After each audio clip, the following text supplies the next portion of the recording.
ভিতরে চার দেওয়ালের ভিতরে যা মন চায় তা করেন, মারামারি যা করার করেন, কিন্তু আওয়াজটা যেন দেওয়ালের বাইরে না আসে। দরজা খোলার সাথে সাথে আপনি বলবেন আমি সর্বোচ্চ ভালোবাসি আমার বউকে, আপনার বউ বলবে আমি সর্বোচ্চ সম্মান করি আমার স্বামীকে। যা কিছু হয়েছে ভিতরে তৃতীয় পক্ষ শোনার দরকার নাই।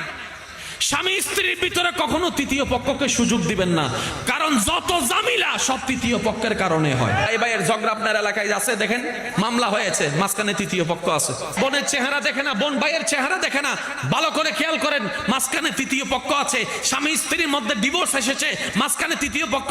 সেই তৃতীয় পক্ষ যেই হোক না কেন, এমনকি নিজের ঘরের মানুষ হলো, তাওকে স্পর্ধা দেওয়ার দরকার। আপনি বলবেন বউ আমার হাজার খারাপ হোক, আমার বউ আমি দেখবো। হু আর ইউ? তুমি বলার কে? তুমি বলার কে? কারণ আমার বউয়ের দায়িত্ব আল্লাহ তোমাকে দেয় নাই, আমাকে দিয়েছে। এবার আপনার স্ত্রী আপনাকে স্বামী সম্পর্কে যা তা বলছে, আপনার স্বামী এমন করে অমন করে, আপনি শুধু এতটুকু বলবেন, হ্যাঁ আমি আমার জামাইরে বলছি যে 3-4টা ফেম করতে, তো সমস্যা কি? দেখবেন তৃতীয় পক্ষার সুযোগ পাবে, তৃতীয় পক্ষার সুযোগ পাবে। কারণ এইভাবে যদি ডিভোর্স হার বাড়তে থাকে, একদিন দেখবেন পরিবারও খুঁজে পাওয়া যাবে না।